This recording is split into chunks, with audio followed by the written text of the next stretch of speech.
quem está com filhos, crianças, adolescentes em casa, nesse momento de distanciamento social por conta da pandemia do novo coronavírus, sabe como é difícil tornar esse convívio diário um pouco mais agradável. Por esse motivo, muitos profissionais têm se dedicado a propor alternativas para amenizar as dificuldades de relacionamento durante essa nova rotina que se estabelece.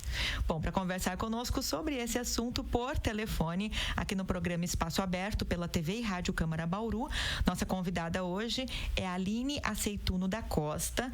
Ela é pesquisadora e professora doutora do Departamento de Fonoaudiologia da FOB-USP. Aline, gostaria de agradecer por você ter aceito o convite aí para bater esse papo com a gente.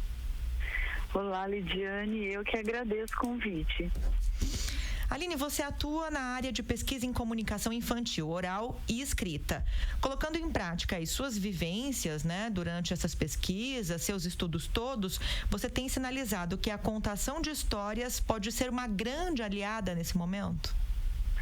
Com certeza, né? Eu diria que nesse momento que nós estamos confinados, né, sem escolas, que as crianças estão mais dentro de casa, por mais que a gente queira fazer, que a gente queira estar do lado delas, né, a gente acaba tendo outras atividades. E esse é um momento que a gente se desliga, né, de outras coisas, que a gente acaba se conectando com elas, porque a gente não tem como contar uma história ou ler fazendo outra coisa ao mesmo tempo, né, Lidiane? Então, a gente precisa se conectar com a criança para fazer aquela atividade. E é muito importante para ela sentir essa presença, né? Então, além de todas as outras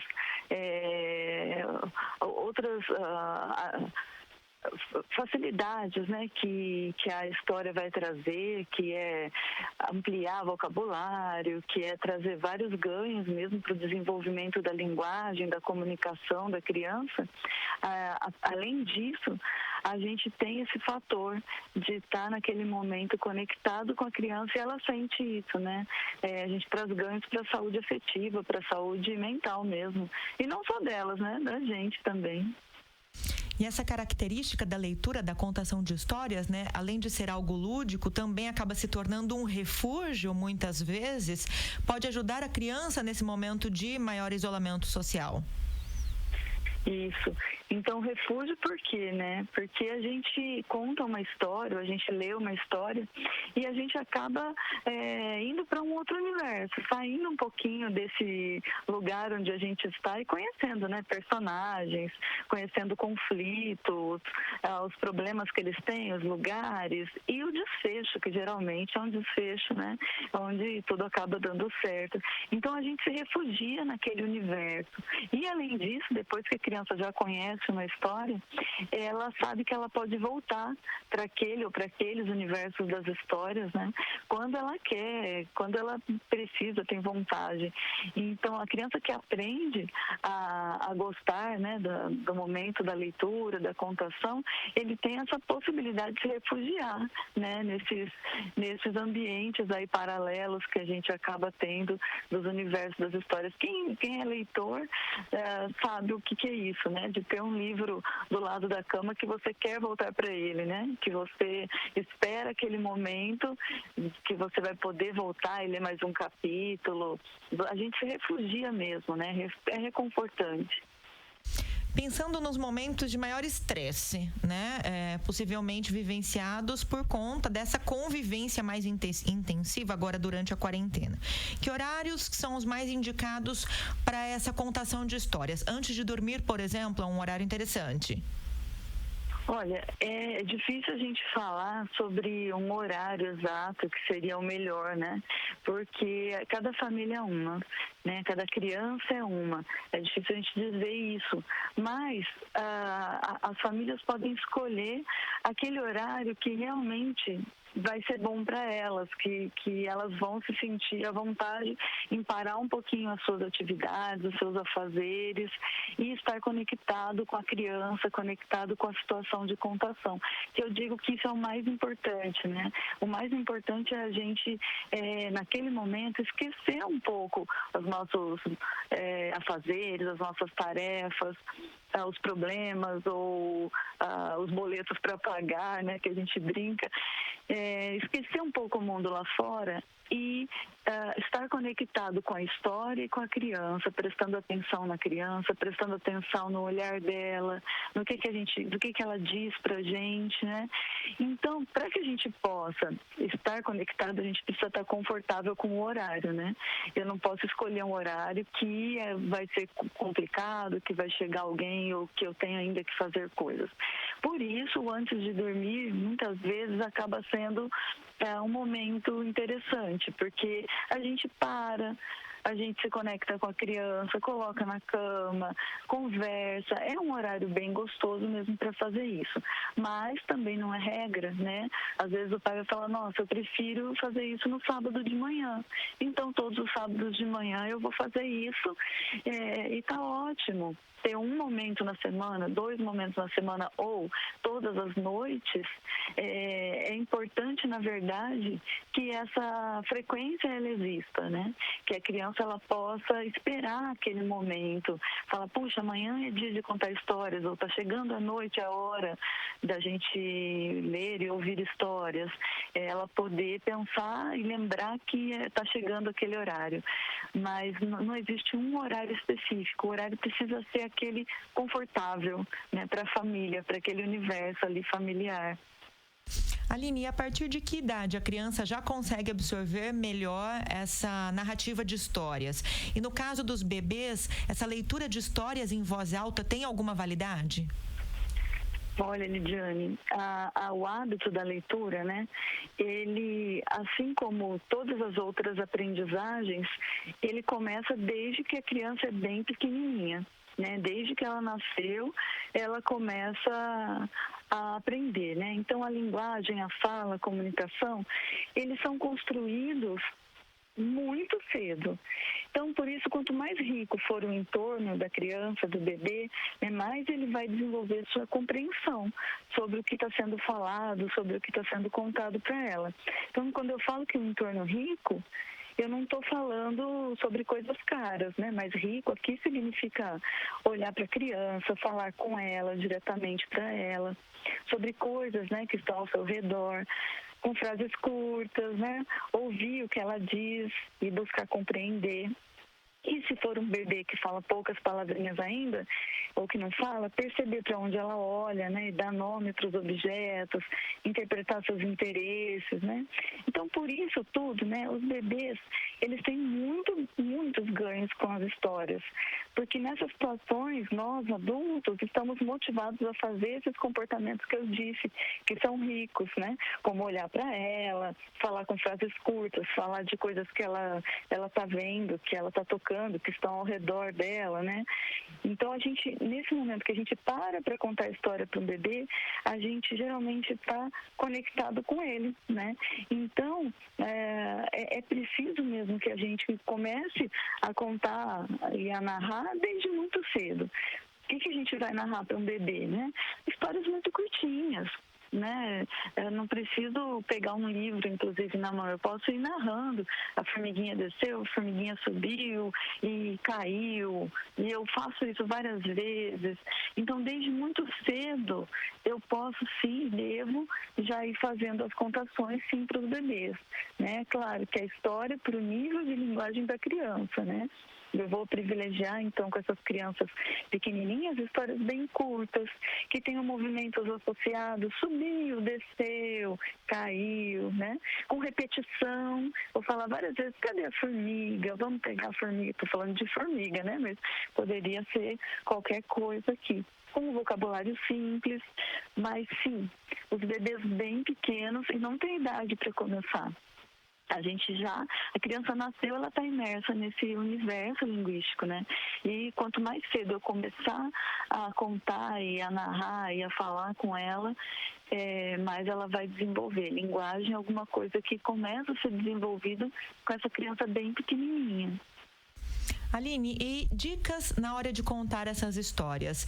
Uma leitura mais interpretativa acaba atraindo, despertando mais o interesse da criança e, de repente, ao final da leitura diária ou durante os dias estabelecidos na semana, tentar fomentar uma discussão, uma interpretação de ideias, pedir para a criança contar o que ela entendeu daquela história, tudo isso é interessante? Olha, a gente, a linguagem, né, comunicação, quando a gente está conversando, a gente não usa apenas palavras, né, Lidiane? A gente também observa a face, a expressão não só facial, mas a corporal das pessoas. Isso comumente. A gente conversando no dia a dia, a gente está olhando, né? Agora com as máscaras, a gente se incomoda porque a gente não vê a boca, né, do outro. Não é só a boca, mas é a expressão facial, os lábios, sim. Então, claro que quando a gente estiver contando a história, é muito importante que também a gente possa utilizar da entonação, né? Que a gente possa utilizar das expressões faciais, da expressão corporal. Não precisa exagerar, não é ser ator, né? Mas é realmente combinar a expressão facial com o que a gente está dizendo, né? Se eu estou falando alguma coisa feliz, eu faço um sorriso. Se eu estiver envolvido, né, com a história, eu acabo fazendo isso naturalmente. Então, sim, as expressões, as entonações são muito importantes, até para manter o olhar da criança, né? Para manter aí essa conexão com ela. E você também perguntou, eu perdi. Sobre a questão de tentar fomentar algum debate com a criança, para que ela explique o que ela entendeu, até favorecendo a interpretação em cima daquele texto que foi desenvolvido, né, Aline? Sim, então quanto mais a criança puder participar do momento da leitura, né, e da narração, melhor para a compreensão dela sobre a história, né, e para sua motivação para o momento da leitura, da contação. Então isso significa estimular a criança ao longo da história a participar. Então, por exemplo, numa história que repete partes como dos 3 porquinhos, né, o lobo chegou na casa do primeiro porquinho e disse: saia, porquinho, eu vou assoprar. Chega na casa do segundo porquinho, faz a mesma coisa. Quando chega na casa do terceiro porquinho, eu espero para ver se a criança, ela mesma já fala, ela mesma já participa. Então, Lidiane, se eu puder ir favorecendo a participação da criança ao longo dessa contação, deixando ela falar junto, né, ou dessa leitura, né, eu vou ter ela mais motivada e compreendendo o que está acontecendo, porque ela está fazendo parte, né? Ao final eu posso dizer: você gostou da história? Você faria a mesma coisa que o personagem X ou Y fez? Então, toda fala, toda participação da criança em torno da história é bem-vinda. Eu só faço uma consideração, que é a importância de não tornar essas interações, essas perguntas, questionamentos obrigatórios, sabe? Como provas. Essa participação, ela tem que ser gostosa, parte de uma conversa. Se ela não responder, deixa para a próxima vez que a gente lê, não tem problema, né? Não pode se tornar ali uma atividade que ela se sinta acuada: puxa, não lembro, eu não entendi, está me perguntando. Porque a gente tem que, na verdade, criar um hábito que a criança goste daquele momento. Então, quanto mais a gente ajudar a criança a participar durante essa leitura e fazer comentários depois, falar naturalmente sobre personagens, sobre partes da história. Puxa, aquela parte eu fiquei com muito medo, eu também queria ir em tal lugar que o personagem X ou Y foi. Então, se isso for mais natural, né, vai ser muito melhor para a criação desse hábito e do gosto da leitura. Certo. Bom, nós estamos conversando aqui no programa Espaço Aberto pela TV e Rádio Câmara Bauru por telefone com a Aline Aceituno da Costa. Ela é pesquisadora e professora do Departamento de Fonoaudiologia da FOB USP. A gente falou até agora sobre essa prática da leitura compartilhada, mas trazendo os benefícios aqui da leitura individual para a vida da criança, e a gente sabe que muitos pais quebram a cabeça na tentativa de tornar a leitura um hábito para a vida dos filhos, né? Que dicas você daria nesse sentido? Olha, novamente, né, alguma coisa que é construída, né? Então, a leitura compartilhada, ela vem como o início dessa construção da leitura individual que vai acontecer aos poucos, né? Então, não adianta a gente querer, e aí eu digo isso sempre, né, que um adolescente, um adulto, pode até acontecer, mas é difícil que esse adolescente, esse adulto, ele venha fazer uma leitura individual quando ele nunca teve modelos, ele nunca participou desse universo da leitura, né? Ele nunca viveu isso. Ele muitas vezes acaba aprendendo em outros contextos, mas se ele puder ter tido modelos, se ele puder ter tido vivências em torno da leitura desde pequeno, e isso vai facilitar muito grande que ele venha a ser um leitor individual. Eu dou um exemplo, eu gosto muito de dar um exemplo. Se eu dissesse assim para você, jogue capoeira, e você nunca viu uma roda de capoeira, você nunca viu um capoeirista, né? Você nunca ouviu os instrumentos da capoeira, ou o toque, as músicas, vai ser praticamente impossível que você jogue capoeira. Assim como se você já estiver acostumada com tudo isso, né? Se você já tiver visto várias pessoas, vários modelos, eu aumento muito a chance de que isso aconteça. E assim com tudo, inclusive com a leitura individual, né? Então, quanto mais a gente puder dar modelo, a gente puder fazer junto é muito importante, né? Mais chances eu tenho dessa criança fazer isso lá na frente. Agora, digamos que esse pai já perdeu esses momentos iniciais, ainda dá para fazer junto, né? Sempre dá. A gente escolhe um livro e a criança faz a leitura e ao mesmo tempo a gente vai fazendo a leitura e a gente vai fazendo, conversando sobre isso, sobre esse texto que está sendo lido, né? A escolha do livro para uma criança que vai fazer a leitura individual precisa ser uma escolha de um livro que tem um tema que ela goste, né? Ninguém escolhe um programa de televisão que não gosta de assistir. Ninguém escolhe ir a algum lugar onde não gosta de ir, né? Então, na hora de escolher o tema do livro, também levar muito em consideração quais são os gostos, o que a criança, pelo que ela se interessa, né?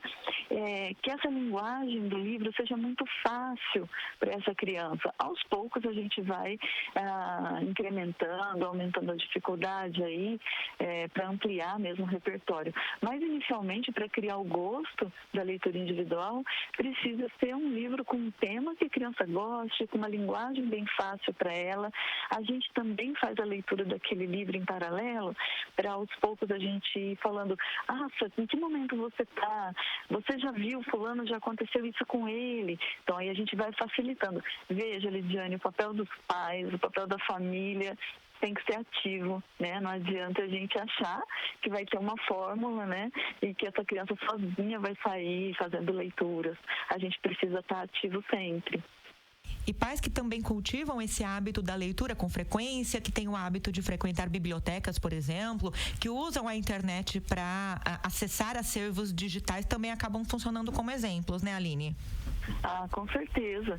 Então faz parte desse universo, né? Então, se a criança tem isso tudo dentro de casa, a leitura passa a ser alguma coisa natural para ela, né? Que ela vai expandir para outros contextos. Então, sim, com certeza. Quanto mais a gente tiver comportamentos voltados para o universo da leitura, mais a criança tem o conceito do que é ser leitor, né? Então, se eu tenho uma pessoa que só me disponibiliza livros, eu entendo que, puxa, existem livros, existe esse universo. Mas se eu vejo essa pessoa lendo também, eu já ampliei. Se essa pessoa me leva a bibliotecas, ampliei mais ainda. Se quando eu vou passear num shopping, a pessoa me chama a atenção para a vitrine de uma livraria, veja, às vezes eu nem entrei na livraria, mas só chamar a atenção, olha lá, vamos ver o que tem nessa vitrine, será que tem algum livro legal? Vamos olhar as capas aqui dos livros, veja que eu vou ampliando o olhar e aumentando o conceito do que é leitura, de onde eu encontro livros. Então, quanto mais comportamentos esses familiares tiverem em relação à leitura, mais essa criança vai estar imersa num universo, né, de leitor. Aline, uma questão para a gente fechar, eu comentei agora sobre a questão dos acervos digitais. A gente vive num mundo conectado, né? E a interação com os aparelhos eletrônicos se intensificou muito agora durante esse período de quarentena e de maior distanciamento social. Para as crianças, ou até aqueles jovens, né? As crianças um pouco maiores que já estão muito envolvidas com atividades em videogame, com celular, tablet, internet. Dá para tentar juntar as duas coisas, então tecnologia e leitura? Que dicas você daria nesse sentido? Olha, Lidiane, eu acho que a gente precisa ir aos poucos, fazendo também, né, quem tem acesso, a imersão nesse universo da leitura no ambiente tecnológico, né? Então, mostrar para as crianças outros usos da tecnologia, porque muitas vezes elas entendem a tecnologia sendo apenas para fazer os jogos, ou para entrar nas redes sociais, ou assistir um youtuber que ela gosta, né? Ou um desenho. E aí cabe a gente mostrar outros usos que a gente pode fazer da tecnologia, né? Agora, estar conectado com um amigo, então isso está sendo muito importante, né, para manter aí muitas amizades das crianças, principalmente dos adolescentes. E aí, dentro disso, que a gente pode também fazer é mostrar os livros digitais, as bibliotecas digitais, né? Existem clubes de leitura, então são grupos que leem o mesmo livro e que então se encontram para conversar sobre aquele livro lido. Veja, a leitura ela é uma atividade solitária, né? Cada um com o seu livro. E muitas vezes até por isso que a criança, o adolescente desiste, né? Porque ele está ali solitário, ele já encontra uma dificuldade na linguagem daquele livro e ele não tem com quem compartilhar. Então, se a gente puder ter acesso a clubes de leitura em que as pessoas falam, né, que a criança pode compartilhar o que ela leu e que ela pode ouvir o outro falar sobre a mesma leitura, então a gente aumenta a chance de que essa criança venha a ser leitor. Então, o que eu chamo a atenção é isso, assim, olhar para a tecnologia e mostrar os usos que a gente pode fazer da tecnologia, além desses básicos que todo mundo faz, né? Das redes sociais e das interações aí com os youtubers, né? Mas mais do que isso, a gente tem acesso a bibliotecas, a museus, agora então, né, que a gente está tendo abertura aí de muitos lugares para a gente poder visitar. Aline Aceituno da Costa é pesquisadora e professora do Departamento de Fonoaudiologia da FOB-USP, nossa convidada hoje por telefone aqui no programa Espaço Aberto para TV e Rádio Câmara Bauru. Aline, gostaria de te agradecer por todas as dicas, orientações, esclarecimentos sobre essa prática tão prazerosa que é a leitura. Obrigada, viu? Eu que agradeço muito a oportunidade. Um abraço para você, Aline, um ótimo dia. Outro. Eu agradeço também a sua sintonia mais uma vez conosco aqui no programa Espaço Aberto e até a próxima.